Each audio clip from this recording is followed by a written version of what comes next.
आज झाबुआ में पूर्व सांसद गुमान सिंह डामोर और उनके परिवार की ओर से दीपावली मिलन समारोह आयोजित किया गया। इस मिलन समारोह की विशेषता ये थी कि इसमें जीएसटी की दरों को घटने के बाद बचत उत्सव और आत्मनिर्भर भारत विषय पर पत्रकारों के साथ एक परिचर्चा आयोजित की गई।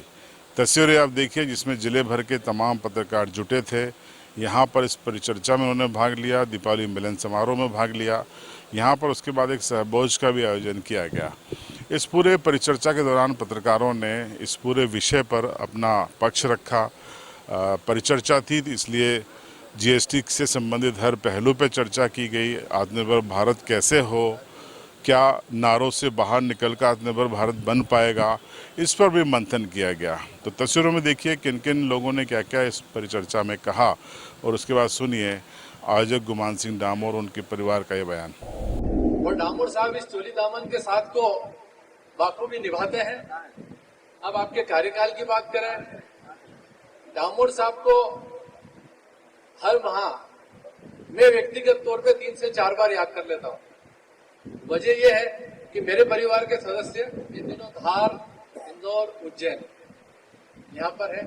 तो पहले हम लोग जब इस रास्ते पे जाते थे तो ये देखना पड़ता था नेट पे कि माछलिया पे किस तरह की लाइन चल रही है, ट्रैफिक किस तरह का है। क्योंकि आपको याद है कि ट्रैफिक 4-4 घंटे 5-5 घंटे जाम रहता था। कई लोगों की फ्लाइट छूट जाती थी, बड़े परेशान होते थे। और लगभग 4 लेन जो डिपार्टमेंट है वो काम बंद करके यहाँ से जा चुका था। और माछलिया घाटा पे जो ये पोर्शन था ये छूट गया था, यहाँ कुछ नहीं हो रहा था। तो डामोर साहब ने वो उसमें व्यक्तिगत रुचि लेके और माछलिया घाट के उस हिस्से को बनाया। आज उससे इंदौर जाना, धार जाना एकदम आसान हो गया। अच्छा उत्पादित करता है, लेकिन एक प्रशिक्षण नहीं उनके पास भी कैसे वे उन्नत खेती करें, किस तरह से उसका अपना माल आगे मंडियों में बेचे या बाजार में बेचे। और हालत ये है कि हमको अरहर की दाल भी मोजम्बिक और दूसरी जगहों से मंगाना पड़ रही है। तो उसको लेकर भी हम लोग लगातार इस तरह के प्रशिक्षण किसानों को उपलब्ध करवाएं ताकि वो अच्छी पैदावार कर सके। अभी तक झावा और अलियापुर में जो मेरा अनुभव है कि लोग अधिकतर भी पारंपरिक खेती पर ही निर्भर हैं। तो हम जिस तरह की खेती हम लोग देख रहे हैं, जैसे राजस्थान जो माना जाता है जो काफी सूखा प्रदेश है, लेकिन वहां पे किसानों ने इजराइल की जो तकनीक है, पद्धति, उसको काफी अच्छा अपना रहे हैं। तो उस तरह के प्रशिक्षण यहाँ के किसानों को दिया जाए। परंपरागत जो खेती उससे हटकर नया क्या हो सकता है उस पर हम फोकस करें। हमारे यहाँ जो उपलब्ध है उसको हम कैसे और आगे बढ़ा सकते हैं। अरहर है, मक्का की खेती है, कपास है। हालांकि कपास के लिए अच्छी बात है कि हमारे जो कपास उत्पादक किसान है उनके लिए धार में ही पीएम पार्क जो अभी हाल ही में 17 सितंबर को उसका उद्घाटन हुआ है, वो अच्छी बात है कि आने वाले समय में हमारे आसपास के जो कपास उत्पादक किसान है उनका फायदा वहां पर मिलेगा। दीपावली की सभी को मेरी शुभकामनाएं। आज हमने आत्मनिर्भर भारत और जीएसटी बचत महोत्सव के संबंध में परिचर्चा रखी थी। मुझे यह बताते हुए बहुत खुशी है कि जिले के सभी हमारे गणमान्य पत्रकार बंधु हैं वो उपस्थित हुए और इस सार्थक परिचर्चा में उन्होंने भाग लिया। हमारा उद्देश्य है कि हम जो ज़रूरतमंद है उसकी आवाज़ को सरकार तक पहुंचाएं, उनकी समस्याओं का समाधान ढूंढें। और मैं ऐसा मानता हूं कि पत्रकार बंधु इस मामले में बहुत महत्वपूर्ण कड़ी है और उसी कड़ी को जोड़ने का आज एक प्रयास था। आत्मनिर्भर भारत जो है हमारे देश के यशस्वी प्रधानमंत्री परम आदरणीय नरेंद्र मोदी जी ने इसकी शुरुआत की है। पहले की सरकारों ने इस विषय पर गंभीरतापूर्वक कोई काम नहीं किया, परंतु हमारे देश के यशस्वी प्रधानमंत्री परम आदरणीय नरेंद्र मोदी जी के नेतृत्व में आत्मनिर्भर भारत को लेकर बहुत तेज़ी से काम हो रहा है। चाहे वो कृषि का क्षेत्र हो, स्वास्थ्य का क्षेत्र हो, रक्षा का क्षेत्र हो, हमारे जीवन के सभी क्षेत्रों में बहुत तेज़ी से विकास हो रहा है। आज ज़रूरत इस बात की है कि हम हमारे देश की आवश्यकताओं की जितनी वस्तुएं हैं उनका उत्पादन हम हमारे देश में करें और उसका लाभ हमारी जनता को मिले। आप जानते हैं कि अभी अमेरिका ने 50% टैरिफ लगा दिया, परंतु भारत उससे नहीं घबराया और भारत ने उसका मुंह तोड़ जवाब दिया। हम हमारी आवश्यकताओं की चीज़ों का उत्पादन करने में सक्षम है।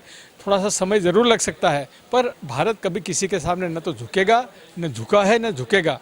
और मुझे आपको बताते हुए एक खुशी हो रही है कि रक्षा के क्षेत्र में हमने वर्ष 2024-25 में लगभग 23,600 करोड़ से अधिक की सामग्री का हमने निर्यात किया है। इसके पहले रक्षा के क्षेत्र में हम विदेशों पर निर्भर रहते थे और उसके कारण कई बार अप्रिय स्थिति का भी हमको सामना करना पड़ा।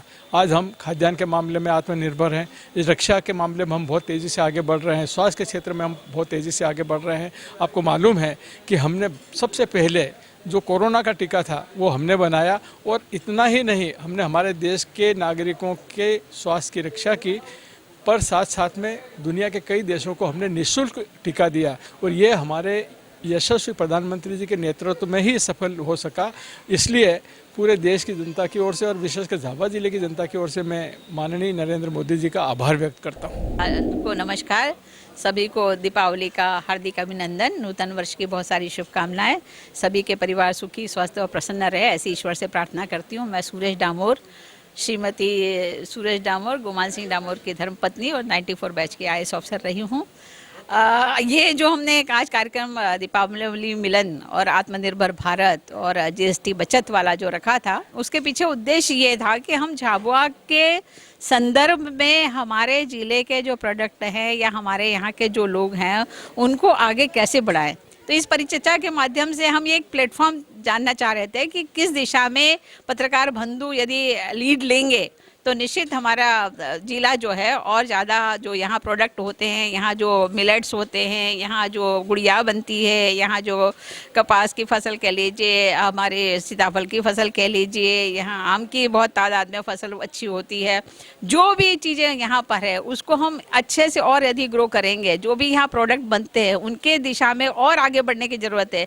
यदि हम छोटे छोटे कारखाने, कुटीर उद्योग लाएंगे तो निश्चित हमारे ग्रामीण क्षेत्र के लोगों को, हमारे किसान लोगों की आर्थिक स्थिति सुधरेगी, आर्थिक स्थिति मजबूत होगी, तभी विकसित भारत देश हमारा आगे बढ़ पाएगा।